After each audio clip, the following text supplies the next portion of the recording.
Memoria Sur, un podcast de Diario Sur para hablar y disfrutar de la historia, con Ana Pérez Brián y Curro Fernández Sibaja.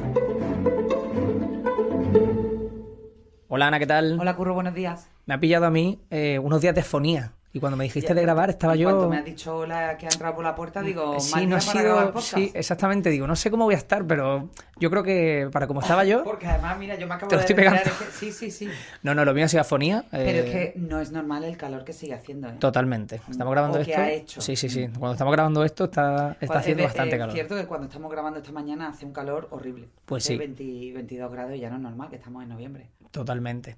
Me hace mucha ilusión el episodio de hoy porque me recuerda a que el primer episodio que nosotros, o yo sentí que tuvimos ya más repercusión dentro de que publicamos dentro de Diario Sur y que eso siempre tiene repercusión, fue el que llamamos 8 mujeres malagueñas, el 8MM. Así es. Así me acuerdo perfectamente de la grabación de aquel capítulo. Exactamente. Con nuestra selección así como Dios nos dio a entender. Exactamente. Y tu sorpresa final. Yo recuerdo, es verdad, ese capítulo con mucho cariño. Sí. Bueno, hoy vamos a tener aquí un plantel de lujo, no solo por esas mujeres, de las que vamos a hablar, de muchísimas más, sino porque además nos lo va a contar, bueno, pues uno de nuestros invitados, ya uno de nuestros colegas, de nuestros camaradas de podcast. Totalmente. Víctor Heredia, bienvenido. ¿Qué tal? Bien hallado. Muy buenas, Víctor. ¿Qué tal, Curro? Nosotros en ese capítulo hicimos una selección, una convocatoria casi, ¿no? Como si fuera un equipo de fútbol de 8 mujeres, pero tú has convocado bastantes más. Bueno, he intentado reunir a todas las que he podido encontrar. Siempre van a quedar fuera. Yo siempre confío en que la investigación, ¿no? Que las investigaciones que se están realizando saquen a la luz nombres de mujeres que permanecen ahí, pues todavía desconocidas o semidesconocidas, a lo mejor como una notita a pie de página en alguna historia, y que sin duda nos pueden deparar sorpresas, ¿no? Que bueno, cuando conozcamos algo más de ellas o las podemos relacionar con Málaga, seguro que todavía yo creo que tenemos mucho que descubrir, pero bueno, es verdad que en los últimos años ha aumentado notablemente nuestro conocimiento sobre las mujeres malagueñas, eso. Claro, y eso también tiene el que sean conocidas sin duda ayuda eso a establecer modelos, a ver las dificultades que han tenido históricamente las mujeres. Entender la historia con los ojos de entonces, que es lo que decimos nosotros muchas veces, que hay ocasiones en las que contamos cosas que pueden parecer una barbaridad, pero vistas con los ojos de los tiempos, bueno, pues ya está, era. Pero bueno, por poner en contexto, pues no hemos porque no lo hemos dicho todavía. A Víctor, claro, porque ha publicado un libro, es un libro fantástico, es casi una enciclopedia, que se titula con nombre propio, Mujeres en la historia de Málaga, que está editado, una edición maravillosa de la Fundación Málaga. Y bueno, pues lo hemos traído en primer lugar porque merece la pena que la gente se haga con este libro de consulta y de disfrute absolutamente imprescindible. Y en segundo lugar porque lo presenta Víctor, recuérdame lo que tú lo tienes más en la cabeza, esta semana, este martes. Pero se presenta el día 28, el martes 28 de noviembre a las 7:30 en el Ateneo. Pues ahí ya será la presentación de la mano de la Fundación Málaga y sin duda pues viene acompañado.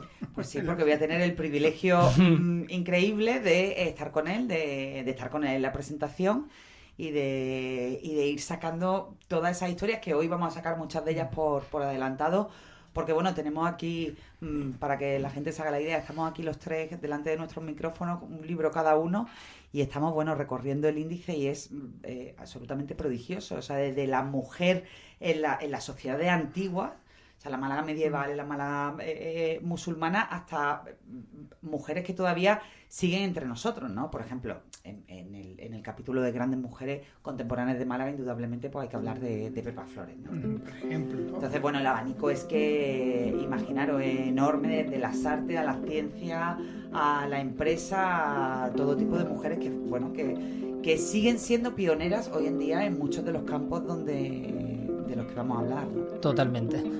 Así que el episodio de hoy, como decía, va a ser un episodio con nombre propio.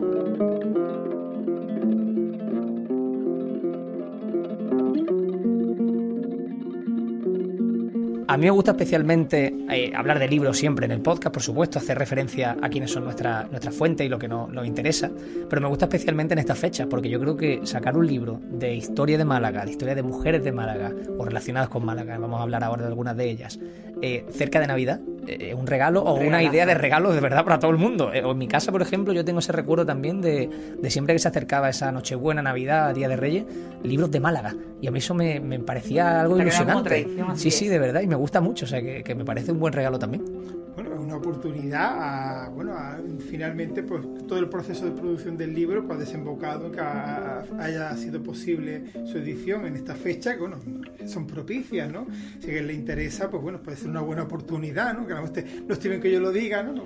Pero lo digo yo. Aquella famosa frase de Paco Umbral, ¿no? Pero... ha venido a hablar de su libro porque merece la pena y no lo va a decir él, sino que lo voy a decir yo porque merece la pena. Pero cuéntanos, antes de meternos en materia, Víctor, brevemente cómo ha sido este parto, ¿no? Porque ha sido, bueno, una investigación de años y es decir, la gestación del libro pues han sido cuatro años, ¿no, Víctor? Sí, bueno, el libro recoge algo más de 20 años de investigación que bueno, he ido acumulando, ¿no? Pues información a través de una serie de talleres que he desarrollado en todo este tiempo con el área de igualdad a través de los distritos. He tenido la oportunidad de trabajar con la gente de igualdad en cada distrito. Hemos salido con muchas mujeres, ellas me han planteado retos. Vamos a hacer una ruta sobre mujeres escritoras, sobre mujeres benefactoras, sobre mujeres de la burguesía, sobre mujeres obreras, o vamos a hacer una ruta sobre las mujeres en la Virreina, por ejemplo, o en Teatinos. Fíjate. ¿No?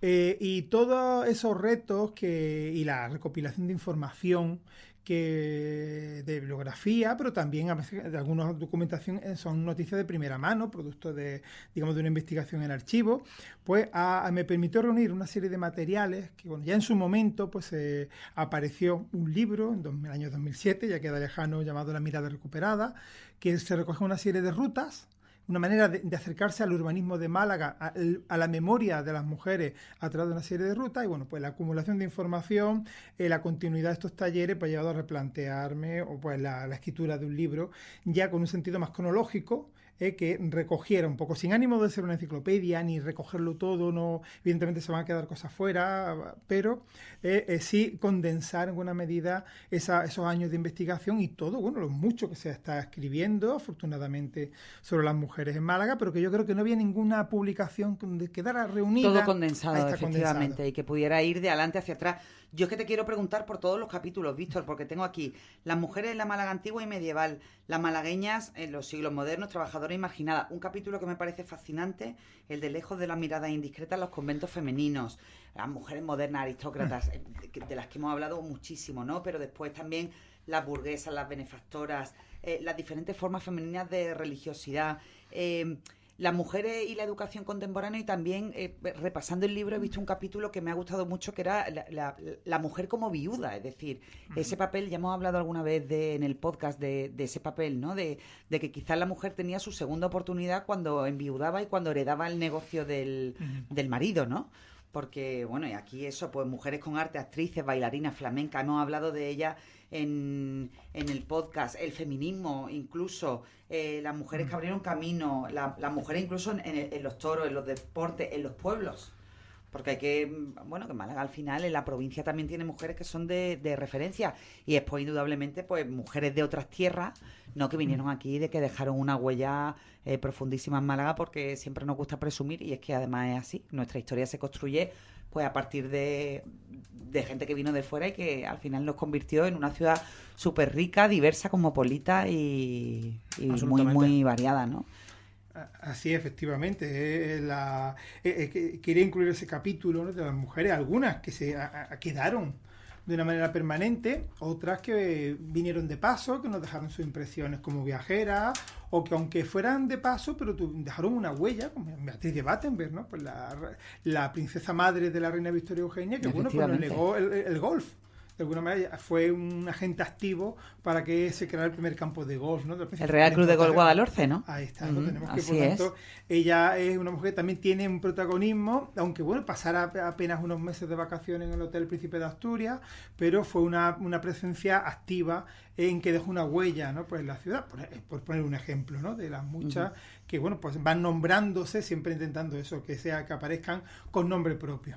Oye, por entrar en materia, tengo muchísima curiosidad porque me cuentes cómo era el papel de esa mujer en la época medieval. Sobre todo, también me llama mucho la atención el papel de la mujer en la Málaga musulmana, ¿no?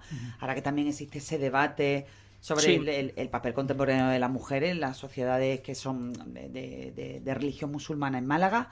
En aquella época, ¿cómo era el papel de la mujer? Eso es incluso, si hablamos como tú dices de épocas, en la época musulmana, ¿por qué destacaba una mujer? O en la época más adelante, ¿por qué destacaba una mujer? Porque eso también nos va a hablar de la evolución y del momento de la época. Sí, bueno, en las sociedades antiguas o medievales conocemos mucho menos, ¿no? Tenemos fuentes más limitadas, la arqueología, menos textos. Entonces, se puede reconstruir la forma de vida de las mujeres, pero cuesta mucho más encontrar esos nombres propios, ¿no? Un poco que se ha perseguido. Por eso te decía, un poco el fresco general de una mujer tipo medio. Tampoco, no sé si hubo, supongo que habría historias extraordinarias, pero una mujer, de tipo medio, ¿cómo vivía?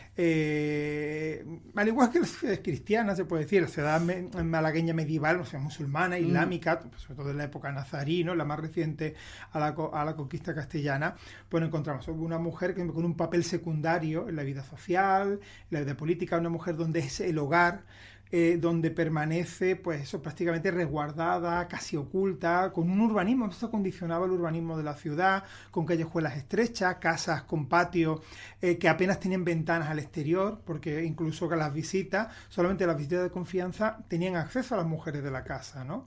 Si no, se mantenían aparte. Cuando había plantas altas, pues eran las habitaciones de las mujeres donde fueran lo menos vistas posibles, ¿no?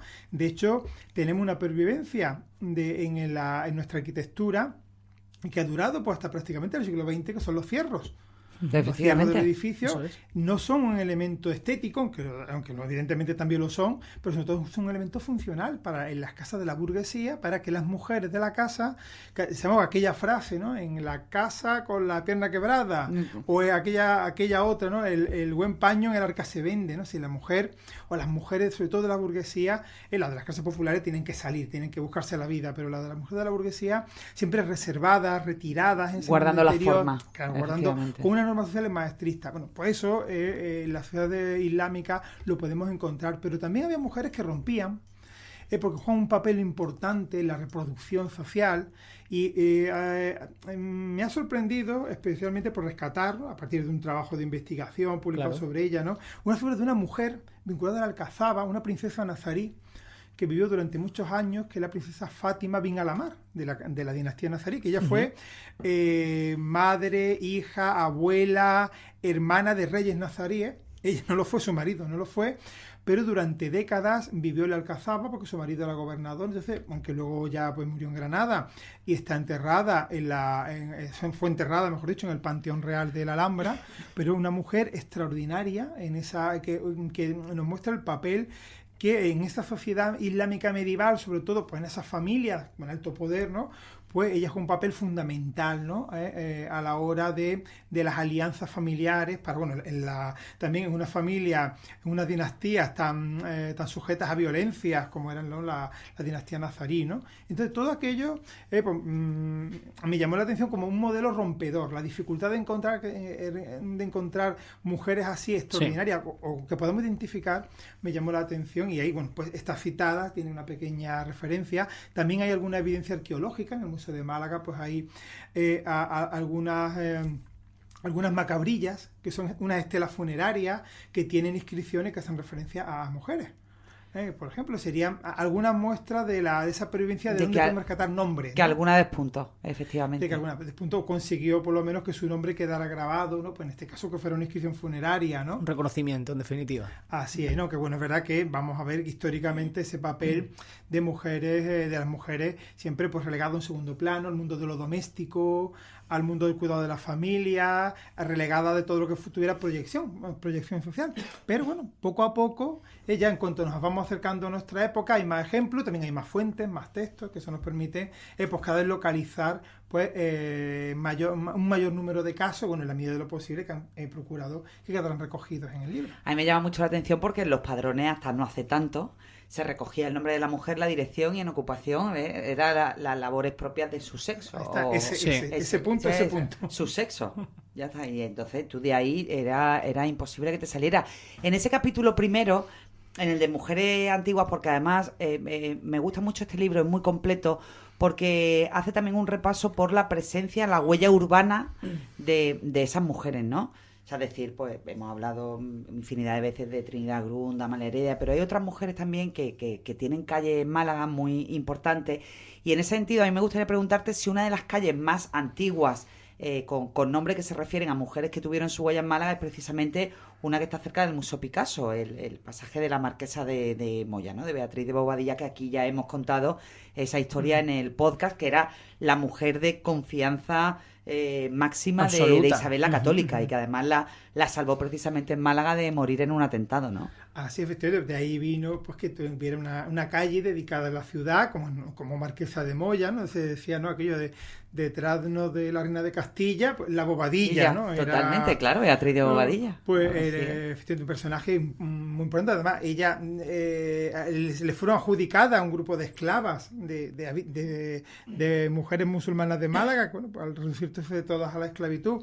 Por una parte, pues ya le adjudicaron un lote, ¿no?, de estas esclavas, y bueno, vinculada a Málaga especialmente por aquel intento de asesinato que hubiera cambiado la historia, sin duda, que bueno, se quedó en eso, y que vincula pues ya su nombre y su personalidad pues a nuestra ciudad, y queda recogido en esa calle Marquesa de Moya, que de todas maneras tuvo otro nombre anterior, la calle Rebanadillas, una calle un poco raro, pero bueno, la calle Rebanadillas, que luego ya pues tuvo, como tú bien has dicho, una de las primeras mujeres en tener un reconocimiento como una calle en la ciudad, ¿no? La Marquesa de Moya. A mí me encanta, me fascina la historia de esa mujer, porque además fue la encargada, es que yo eso siempre lo cuento porque da la idea del papel casi personal que jugó en la vida de Isabel la Católica, que es que fue la encargada de cerrarle los ojos a su muerte con las 2 monedas. Entonces, bueno, eso era lo máximo, el máximo nivel de confianza.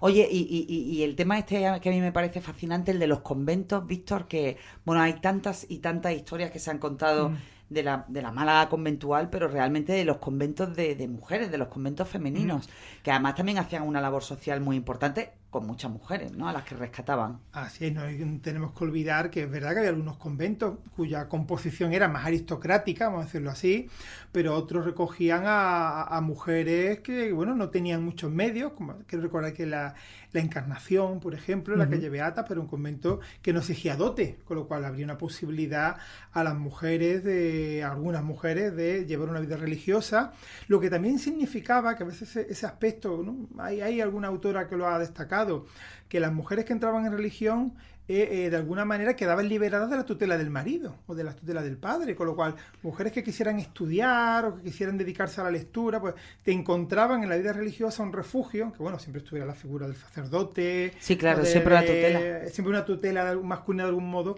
pero mucho menos las comunidades religiosas formaban un pequeño mundo femenino autogestionado. De hecho, por ejemplo, una de las prioras del convento de La Paz, en la Plaza de la Merced, siglo XVIII, pues fue traductora y escribió varios libros.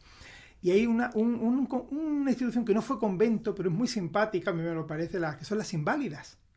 Las Inválidas, que estaban ubicadas al lado de la Puerta de Granada, que era una institución donde se agrupaban mujeres, pues ya, mujeres de edad, con problemas de salud, y que se cuidaban una a otra. Como una residencia de la tercera edad, algo así, pero, de señoras. Ahí está. Entonces, ¡qué bueno! Y además tuvieron su final, fue un poco peculiar, porque claro, el ayuntamiento quería derribar la Puerta de Granada para dejarla tal y como la conocemos en nuestros días, y la pequeña comunidad que quedaba ahí de estas mujeres, porque mujeres pues ya algunas con dependientes, otras menos, pues se resistían a irse.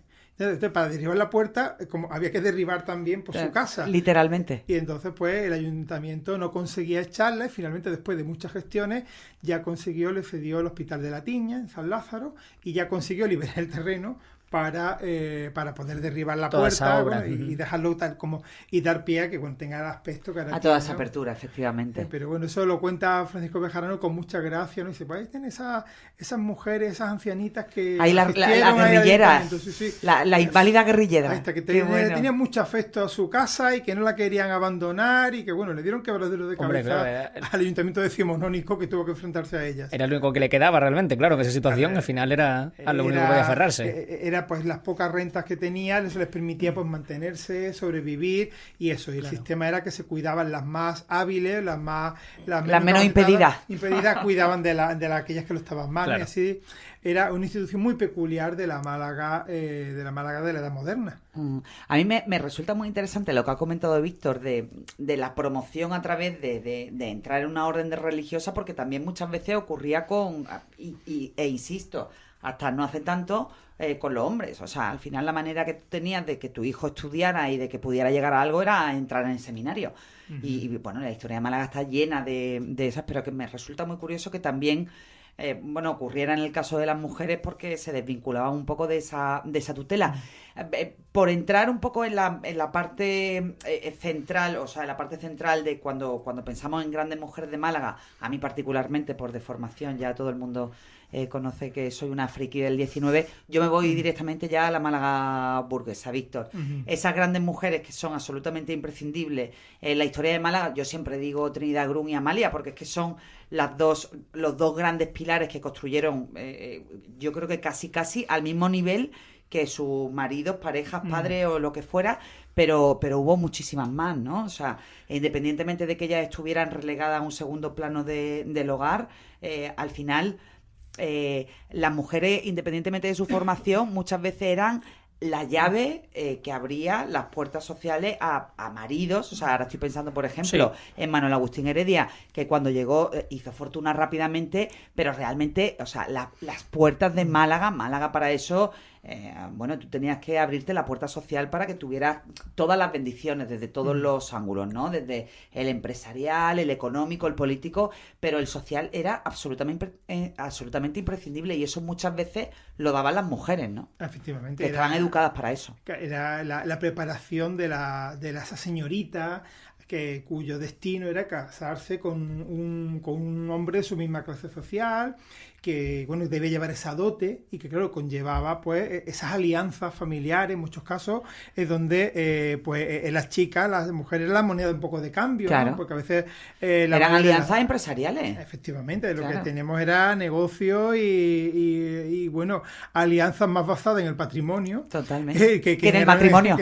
Como que en el amor, que en la parte romántica, ¿no? de la relación. Pero bueno, por supuesto, Trinidad Grun y Amalia Heredia son dos figuras clave, ¿no? Y además que nos hablan... avasalladoras de la historia de Málaga, que increíble. Superan los límites sociales, pues desde, además, dos mujeres conservadoras, pero que demuestran cómo el genio, el carácter, ¿no? Porque Amalia, evidentemente, podía haber cumplido el papel, con otras muchas mujeres de su clase social, un papel secundario, pero ella aprovechó por la concepción como un espacio doméstico, femenino. El jardín era un espacio... Totalmente. Ahora lo vemos como era un matriarcado. Público. Claro, ella ejercía... Ese le servía para atraer a los es hombres casa, a su casa. Porque iban a verla a ella, no iban a verla a Jorge Loring. Claro, efectivamente. Y además, Isabel Oyarzábal nos cuenta que ella era sobrina de un grado u otro también de Amalia Heredia, pero también de María Oyarzábal. Entonces ella da un dato que yo creo que habría que investigar, ¿no? De que en Málaga los partidos dinásticos de la Restauración, el conservador por supuesto, estaba liderado por Amalia Heredia, pero por mi tía Amalia, pero el liberal estaba liderado por mi tía María Oyarzábal. Claro. Entonces ella lo que nos plantea era que realmente teníamos dos lideresas y que las facciones locales de los partidos dinásticos, liberal y el conservador, estaban en manos de mujeres. Estaban en manos de mujeres, que ellas evidentemente no tenían cargos orgánicos, pero eran las que en la sombra pues disponían, y de hecho era realmente una batalla entre dos grandes mujeres. Organizaban, invitaban y desinvitaban, así de... efectivamente. Entonces su espacio doméstico de lo que le permitía ejercer esa influencia, que en el espacio público pues no iban a ser diputadas, no iban a ser, aunque bueno, de alguna de ellas decía, creo que Cambó decía de Trinidad Chol, ¿no? Dice, qué buena ministra hubiera sido de no tener falda. Duquesa de Parcén. Así es. También hemos hablado de ella, la segunda duquesa ya de Parcén, que fue una de las primeras políticas de la historia. Víctor, yo te quiero poner en un brete. Uy, Verás, a ver, Curro, dime. alguna vez me hablaban ellos de este tema fuera de micros. A mí hace poco, hace poco no tanto, ya hace un tiempo, me contaron que en la zona de la Virreina, y te lo digo porque has estado hablando de que has colaborado con distintos, te lo diré. Sí, con el ayuntamiento. Bueno, ayuntamiento, exactamente, eso es. Entonces, a mí me dijeron una vez que el nombre de la virreina tiene su motivo, tiene su peso, de dónde viene ese nombre, de quién era esa virreina, ¿no? Nadie sabe explicarme exactamente quién fue esa señora o por qué se llama así, pero todo el mundo me lo relaciona con una casa que ahora creo que es de Promálaga, se llama, bueno, si no me equivoco. Exactamente ese palacio. Impresionante. Que tengo aquí la imagen para que la gente lo sepa, lo estoy enseñando a Ana y a Víctor para ponerle de referencia. No sé si tú sabes algo más sobre este tema o quién es esta señora, porque es algo que alguna vez hemos hablado, pero no sacamos mucho en claro ni tampoco no hemos parado de investigar, todo se ha dicho. Esto es un poco curiosidad malagueña. Bueno, ya que me lo plantea, efectivamente fue un reto, ¿no? Fue un reto, pues claro, diseñar una ruta que desde La Palmilla terminaba precisamente en esa casa de la virreina, que creo que, no sé si recuerda, la virreina cuarta, porque había varias virreinas, sí, ¿no? Llegó a haber varias virreinas en esa finca. Bueno, claro, ¿de dónde viene la virreina? Un nombre tan femenino, pero claro, ¿a qué virreina se puede aludir? Hay que decir también que en el entorno de Málaga hay muchos nombres de fincas femeninos. No me he olvidado la Vizcaína, las Contadoras, y hacemos un poco... La Concepción. Con lo cual, a veces es posible que se hagan referencia a una mujer en concreto y otras veces incluso sea una feminización, ¿no? De, bueno, pues del sí, término, era la casa del contador, era la finca, la contadora, por ejemplo. Pero bueno, en este caso parece que hay varias hipótesis. Si miráis en internet, hay una hipótesis que la relaciona con una pariente de los Gálvez de finales del siglo XVIII. Entonces, claro, busca esa conexión con los virreyes de México, pero no se ha encontrado ningún vínculo en la propiedad de la finca, entonces ni siquiera los testamentos de ella, con lo cual esa vía yo me apunto, dentro de que estamos en hipótesis, me apunto a que haga referencia a una mujer en concreto, a Ana Joaquina de Bustamante, que fue viuda de un hombre que fue gobernador general de Aragón, que es un cargo que antes había sido virrey. Sí, ella fue virreina de Aragón y además su familia fue dueña de la finca. Entonces, me inclino más a que... Por esa teoría. A que esa teoría. En el siglo XVIII con los Borbones, claro, ya el cargo de virrey de Aragón había cambiado el nombre, pero me imagino que popularmente seguiría siéndolo, ¿no? Y entonces además la casa la finca la heredó su hija, ¿no? Y yo me inclino más por esa opción, que fuera esta mujer, ¿no? La que como viuda del capitán general o virrey de Aragón, pues fuera la que diera nombre pues, a esta virreina, dentro siempre de esa hipótesis. Muchos de estos nombres nos movemos. Hay hipótesis que desde mi punto de vista son más plausibles, son más posibles, ¿no? Pero otras cuando no encontramos pruebas documentales. Pero aquí sí hay Manuel Muñoz Martín en su libro sobre el entorno de Málaga, pues ya sí él relaciona pues, a través de una escritura pues esta finca con esta familia, con lo cual me parece que esa podría ser una vía de explicación más realista, aunque es como todo pendiente de una investigación más profunda. Una investigación más profunda que requería. Pues nada, dejamos aquí el guante sobre la mesa. Bueno, después mujeres absolutamente rompedoras, Víctor. Si te vas a la parte también de la enseñanza de las leyes, bueno, pues Victoria Kent, Concepción Lazárraga, Teresa Piazzo, hemos hablado de ella, Suceso Luengo. Es decir, es que también tuvimos ahí un tiempo muy brillante, ¿no? Y que se prestaba mucho a esa ruptura de los techos de cristal, ¿no? De los techos de cristal no, de los muros de hormigón. Los techos de hormigón, totalmente. Armado con ferralla. A cabezazos, sí. Pues efectivamente, además la educación siempre es una herramienta. Al final es la única salvación. Claro, pero la única salvación para hombres y para mujeres, Víctor, sobre todo para una mujer.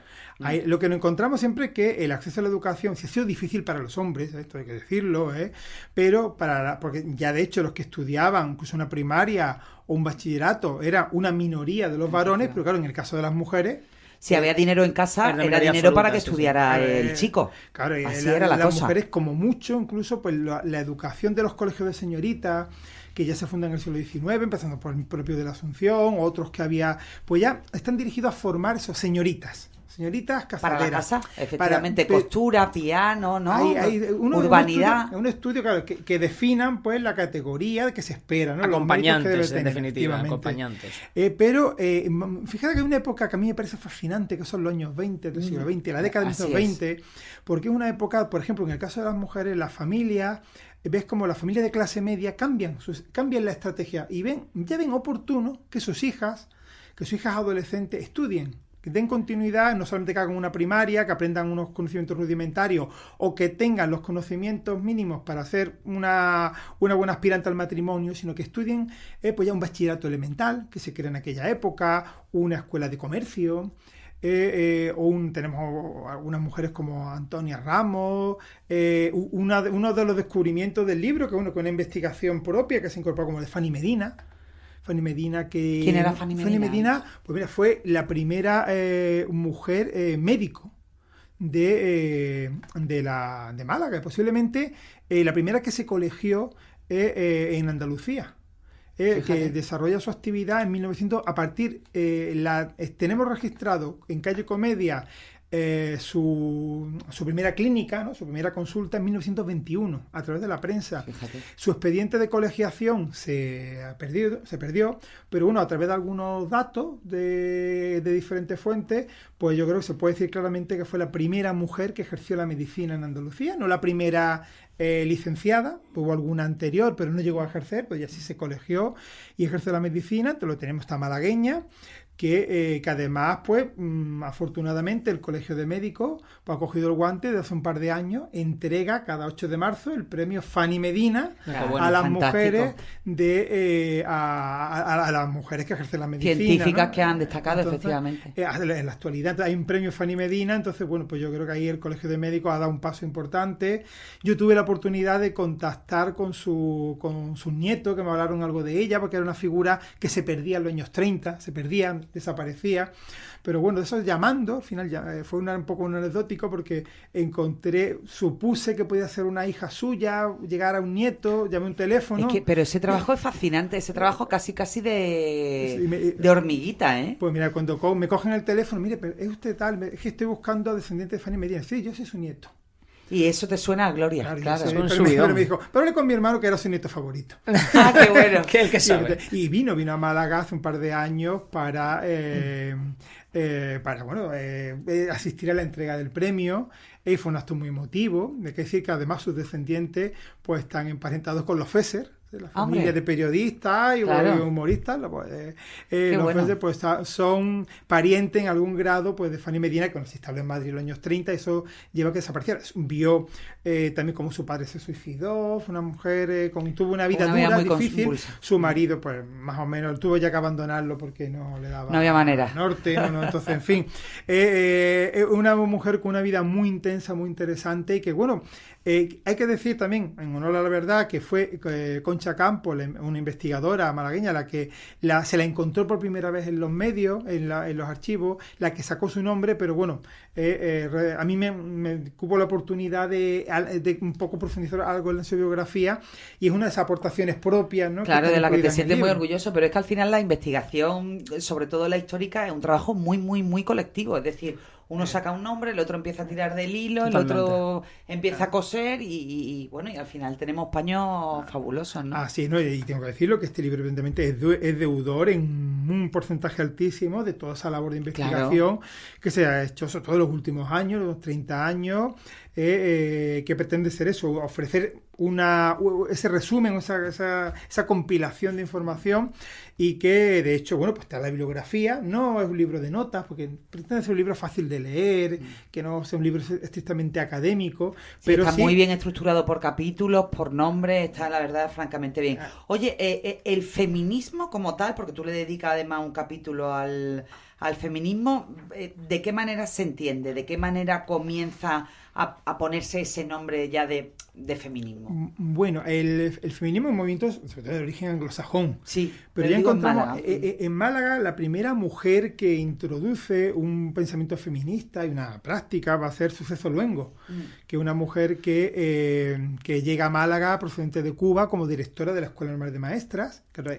una referencia increíble. Claro, que la máxima autoridad femenina de la provincia de Málaga es la directora de la Escuela de Magisterio, de la Escuela de Magisterio Femenino. Sí. Entonces eso tendremos hay toda una serie de mujeres, que empezando por Suso Luengo, o luego su Teresa Espiazu, ¿no? Primera concejal del Ayuntamiento de Málaga. Que será la primera concejal. No, pues en el caso de Luengo, pues ya introduce en Málaga lo que es llamado feminismo económico, que es un feminismo todavía pues conservador, pero que ya plantea que las mujeres tienen que acceder al mercado laboral, porque además... Y tienen que ser autónomas económicamente. Efectivamente, porque ella es curioso, porque ella habla de que, bueno, de que no hay hombres suficientes, de que no todas las mujeres pueden aspirar a un matrimonio, de aquellas que no pueden encontrar matrimonio, que tienen que ganarse la vida, tienen derecho a ganarse la vida por sus propios medios. Y eso le lleva, bueno, pues a defenderlo en una serie de escritos, algunos muy preciosos, que tenemos ahí una cita en el libro, ¿no? Dice, bueno, dice cuando el sol sale, pues no, sus rayos alcanzan a todas las cabezas por igual, no discriminan entre hombres y mujeres, ¿no? Esa reivindicación de la inteligencia femenina, ¿no? Que Luengo pues hace, y que de hecho, bueno, ella responde a su situación como una mujer de clase media, soltera, pues que se ganaba la vida en este caso como profesora de magisterio, y que bueno, nos lleva también a enlazarla con un caso anterior conocido recientemente, que fue el de Inés Joyes, ¿no? Que también habéis mencionado recientemente, sí, efectivamente, ¿no? Los escritos deliciosos, que parece que muchos de ellos vigentes hoy en día, le escribe a sus hijas, como si estuviéramos hablando del siglo XXI. También, ¿no? Pues pude incluir, ¿no?, la referencia de Joyet, esa mujer ilustrada, contemporánea de Rosa de Galvez, ¿no? Entonces ahí esos nombres propios que van incluidos, hemos mencionado algunos, pero ¿Qué mujer piensas tú? Y vamos a ir terminando porque vamos a dejar un poco de... nos estamos yendo de tiempo muchísimo, también. Además. Sí, nos estamos yendo muchísimo. Muchísimo tiempo, pero vamos ya. Dos preguntas muy rápidas. No te preocupes. ¿Qué mujer piensas tú que no está suficientemente, o que haya sido, entiendo que injustamente olvidada en Málaga? Bueno, es que es difícil porque como las estamos recuperando, pues claro, realmente es que no las conocíamos. Ya. Entonces, afortunadamente hay nombres de mujeres que al menos nos suenan, que aunque siempre hay que reivindicarlas, José Trinidad Grun, ¿no?, como hemos mencionado, Amelia Heredia, pero hay, es verdad quizás, por ejemplo, la propia duquesa de Parcén, que además incluso durante mucho tiempo ha habido confusión si existía, si no, si eran dos, si era una, ¿no? Claro. Entonces, pues, quizás es una de las mujeres más sorprendentes. No hay que olvidar que si hoy hablamos... ¿Que Pepita Barrientos o claro, Trinidad Bon? Pero si hoy hablamos del precio de la Moncloa... Claro. Es gracias a que la duquesa de Parcén, a que Trinidad Scholz quiso restaurarlo, ese palacete que estaba en la fuera de Madrid, lo que ahora es la Moncloa, ¿no? En nuestra vida, lo diario, día a día, ¿no? Entonces quizás su relación con Málaga está, yo creo que todavía tenemos recorrido para reivindicarla, pero bueno, en Ronda también, donde es una mujer muy importante. La abuela de Alfonso de Jorge López. Efectivamente, luego ya no encadenas, que realmente nos lleva toda una saga, ¿no? Nos trae hasta nuestros días. En fin, bueno, la última pregunta no la voy a hacer, la voy a dejar... Como quieras, ¿seguro? Bueno, sí, me gusta este La última pregunta la voy a dejar para el martes, para la presentación del libro, así que, bueno, yo espero que la gente se anime. A mí no sé cuánto tiempo llevamos, Curro, que llevamos tú estás 37 minutos, que tú estás ahí detrás del ordenador, te veo ahí con los ojos muy abiertos diciendo, corta, yo estoy aquí hasta mañana hablando con Víctor. Es que creo que la gente va a entender que es un buen motivo para ir a esta presentación del libro, pues esto, que al fin y al cabo no deja de ser un diálogo en el que van saliendo anécdotas, curiosidades. Total. Y que todo eso al fin y al cabo está reflejado también en el libro. O sea, pues que una invitación, en definitiva, una invitación. Y algunas cosas más, muchísimas cosas más de este libro fabuloso lo dejaremos para el martes, Víctor. Yo nada más que darte las gracias primero por el libro, segundo por todas tus investigaciones, por tu generosidad de venir aquí cada vez que te llamamos, y sobre todo por contar conmigo para la presentación, que para mí es un auténtico placer. el placer es mío, un honor que hayas accedido pues, a participar en la presentación. Yo creo que quién mejor para que dialoguemos sobre esa historia de las mujeres en Málaga. Qué bueno, qué bueno. Pues el martes esperamos a todo el mundo en el Ateneo a las 7:30 de la tarde y bueno, pues seguiremos hablando mucho de mujeres y de historia de Málaga. Y yo lo dejo apuntado, bueno, mil gracias, Víctor, mil gracias de corazón. Gracias siempre a vosotros. Y yo lo dejo apuntado eso, como regalo de Navidad, como regalo de lo que sea, si es que al fin y al cabo estas cosas hay que aprovecharlas. Hay que recordar también los otros libros de A la sombra de la historia. Exactamente. Que promocionamos hace poco, que presentamos hace poco en la Fundación Unicaja, que tanto Víctor como Fernando publicaron, creo que fue en octubre hicimos la presentación. En octubre, sí, efectivamente. El segundo volumen, bueno, y se puede comprar el segundo volumen o en un pack. Yo confieso que hace relativamente poco le he comprado a un tío que tengo que es malagueño, pero que vive en Murcia y que siempre es un enamorado de los temas de aquí. Pues yo ya tengo mi pack de 2 libros de Navidad, que por cierto los tengo que dar para que me los firméis. Así que desde aquí te lo digo. Hay que aprovechar esas cosas. Pues Ana, mil gracias. A ti siempre, Curro. Memoria Sur es un podcast de Diario Sur. Escucha un nuevo episodio cada semana en iVoox, Spotify, Apple Podcasts y consulta las referencias de este episodio en diariosur.es.